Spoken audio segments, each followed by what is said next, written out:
Hi there everybody, it's Andrew. Today I have Winger by Andrew Smith. I waited so long to read this, I don't know why. And maybe it's a good thing that I didn't read it right away, because I didn't have to wait very long for the sequel that came out this week. Ryan Dean West is a 14-year-old in his junior year of high school at this fancy boarding school in Oregon, and he plays rugby.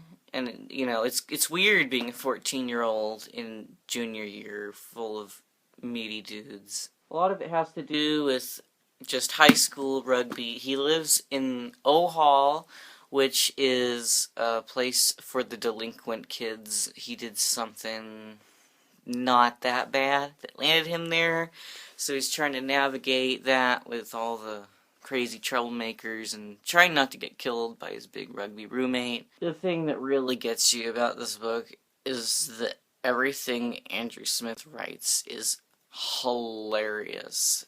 And whenever I read something funny or amusing, I usually, take a picture of it on my phone, and I send parts of it to people I know, and I was practically sending, half the book. Which is really annoying if you're on the receiving end of my screenshots and you don't really care.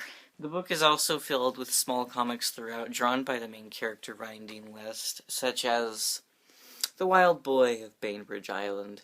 I ended up reading the majority of what I would consider a pretty large book, over 400 pages, in mostly a day.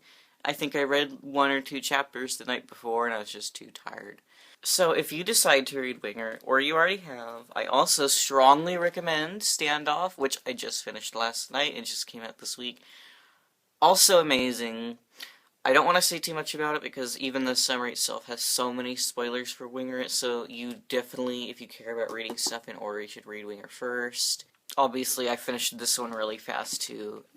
They're both go great together. Here's both, don't get them mixed up. In general, I've read most of, but not all of Andrew Smith's books, and they're all hilarious. And if you like something funny that can be serious and sad, and hilarious, even in the sad stuff, do it. Read his stuff. Highly recommend both. Both got 5 stars, which for both an original and a sequel, getting both 5 stars, well, maybe 4.5.